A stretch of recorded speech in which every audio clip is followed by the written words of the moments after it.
Halo sobat investor, jumpa lagi dengan saya di Saham Terbang. Apa kabarnya? Semoga sehat selalu. Kali ini saya akan membawakan salah satu rekomendasi saham yang menjelang musim liburan ya, menjelang musim liburan tahun baru dan juga mungkin sampai ke Lebaran. Jadi ini cocok sekali buat investor jangka pendek ya sekitar 6 bulan lah ya. Ini juga sudah mengeluarkan laporan keuangan kuartal ketiga tahun 2023, hasilnya bagus, mungkin cocok buat investasi kita. Oke, sebelumnya seperti biasa, ini konten tidak untuk ajakan jual beli, silakan untuk dapat melakukan analisis lebih lanjut. Jangan lupa subscribe untuk mendukung channel ini agar tidak ketinggalan informasi. Oke, kita lanjut. Ini namanya PT Pembangunan Jaya Ancol atau disebutnya dengan Ancol ya. Kode sahamnya PJAA. Ini berdiri tahun 1992. Kita lihat ini untuk kepemilikan. Ini 72% dimiliki oleh pemerintah Provinsi DKI Jakarta. Jadi BUMD ini ya. Kemudian 18,01% adalah PT Pembangunan Jaya dan 9,99%-nya adalah masyarakat. Ini jumlah saham yang beredar adalah 1,6 miliar lembar saham ya. Listing di Bursa Efek 2 Juli tahun 2004. Ini pergerakan harga sahamnya sempat menyentuh di ATH-nya ini di 2.600 ya sampai 2.800 per lembar. Wow. Jadi kalau sekarang di 970 harganya per Jumat kemarin ya tanggal 13 Oktober. Bayangkan kalau dia naik sampai ke 2.000 ya. Waduh. Ini sangat ekstrim naiknya. Bisa beggar. Kemudian kemarin sempat COVID itu di tahun 2020 sampai 2022, ini sahamnya di 400-an ya. Memang saat yang terbaik adalah saat masuk di COVID itu ya. Sudah harga sahamnya sekarang udah tinggi. Sebelumnya juga sempat di tahun 2009 ini ya di bawah 400. Ini komposisi pemegang sahamnya ada Pemprov DKI Jakarta 72,0% ya. Kemudian PT Pembangunan Jaya 18,01%, sisanya masyarakat 9,99%.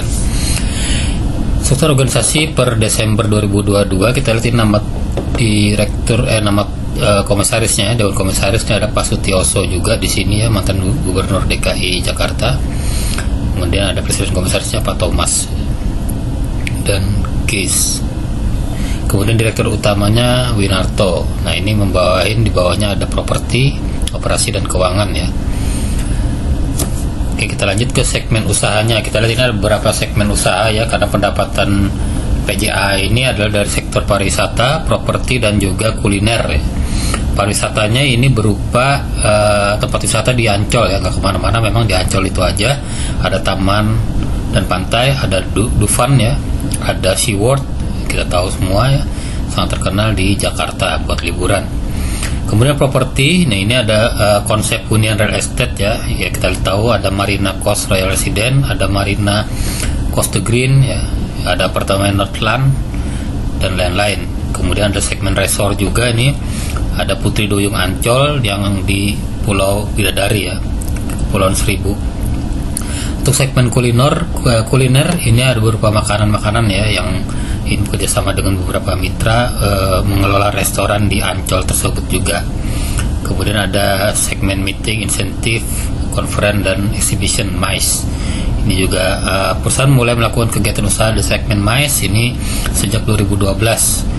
Ini dilakukan di gedung Eco Convention Candi Bentar Convention Hall dan ruang pertemuan outdoor di Pulau Tengah Eco Park Ancol. Kemudian juga ada melakukan bisnis kemitraan ya, yaitu Ancol Beach City dan Gondola. Ini bisnis kemitraan mereka. Ini wilayah operasionalnya kita tahu ini sekitar Ancol ya. Ini ada juga Pulau Bidadari di sini. Nah juga ada propertinya di sekitar sini ya, ada marina, ada apartemennya dan lain-lain. Ini sekitar 500 hektar ya. Kemudian rekreasi dan resort serta dermaga marina sebagai akses untuk menuju Kepulauan Seribu. Kita lanjut ke neraca keuangan PJAA ini. Nah ini dari tahun 2019 ke 2022 sampai Q3 2023 juga. Untuk aset ini turun ya, dari 4, sekian triliun ini turun jadi 4 triliun, sempat naik jadi 4,4 triliun, turun lagi di 3,8. Sekarang posisinya di 4 triliun. Untuk utang ini naik ya, apalagi semenjak Covid ini naik dari 1,9 triliun ke 2,2, terus naik lagi ke 2,9, udah mulai melandai di 2,3 dan sekarang ada di 2,4. Untuk equity ini menurun ya, karena utangnya naik, equity menurun. Lanjut kita ke laba rugi. Kita lihat ini 2019 ini pendapatannya besar sekali ya, 1,3 triliun dengan laba bersih 230 miliar. Kemudian 2020 masuk Covid ini drop pendapatannya jadi 30% aja ya, dengan labanya negatif selama 2 tahun ini. Kemudian mengalami turnaround di 2022 dengan pendapatan 957 miliar dan labanya 157 miliar.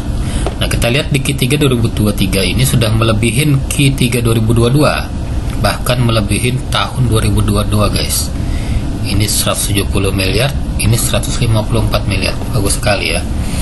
Diharapkan ini sampai akhir tahun bisa paling tidak menyamain tahun 2019 dengan revenue 1,3 triliun kurang 400 M lagi, dan laba bersih 230 ya, laba bersihnya kurang 60 miliar lagi. Semoga bisa sampai ke sana. Nah, ini segmen pendapatannya kita lihat di tahun 2022 dan 2021. Saya tidak mendapatkan data segmen pendapatan di laporan keuangan Q3 ya, kita lupakan situ. Dia yang tahunan aja. Kita lihat di sini bahwa sektor pariwisata ini paling tinggi ya, 79%, sebelumnya 63%. Real estate ini paling rendah yaitu 8%, sebelumnya 18%. Perdagangan dan jasa ini 14%. Kita lihat lagi untuk rasio keuangannya. Untuk kemampuan bayar utang, untuk current ratio ini turun ya, di bawah 1 selama pandemi. Kemudian 2022 pun masih 0,6. Tapi di tahun 2023 Q3 ini current ratio-nya udah 1. Jadi kemampuan aset lancarnya dalam bayar utang jangka pendeknya udah bagus ya. Kemudian hutang dibandingkan equity ini naik. Nah, ini harusnya kan udah boleh lebih dari 1 ya. Kalau yang bagus itu maksimal 1. Tapi ini sempat 2 di tahun 2021 karena menambah utang di sini ya. Kemudian tahun 2022 ini turun jadi 1,5. Sekarang posisinya 1,4. Nah, untuk laba return on equity-nya kita lihat di tahun 2019 ini 10,7. Hampir sama sekarang di Q3 2023 ya. Jadi diharapkan di akhir tahun di tahun 2023 ini return on equity-nya bisa 15%. Atau paling tidak 13% ya. Ini melampaui tahun-tahun sebelumnya. Jadi kemungkinan harga sahamnya akan lebih dari 1.000 ya. Nah, ini valuasi dengan harga Rp900. Kalau sobat investor menunggu sampai masuk di Rp900, ini pernya 8 kali dengan PBV 0,9 ya, ke 0,95 ini. Jadi seperti itu. Harganya masih tergolong harga wajar ya, tapi pernya masih di bawah 10. Tahun 2019 pun pernya masih murah dengan harga 988, PBV 0,7, padahal ROE nya 10 tadi ya. Nah, ini kalau saya kesimpulan dari saya, mungkin saya akan menunggu harganya di bawah 900. Siapa tahu market terkoreksi, karena kalau kita masuk di 900 mungkin margin of safety kita masih terlalu rendah ya. Kalau kita masuk di 800 kemungkinan kita bisa dapat cuan lebih banyak. Apalagi tahun kemarin PJA membagikan dividen Rp29 ya di tahun 2022 dengan ROE yang rendah. Apalagi sekarang dengan ROE yang lebih dari 10%, ini kemungkinan dividennya akan besar. Dan saat itulah kita bisa jual atau kita mau ambil dividen. Oke, jadi itu aja kesimpulan dari saya. Terima kasih atas perhatiannya. Salam cuan, salam sehat selalu. Assalamualaikum.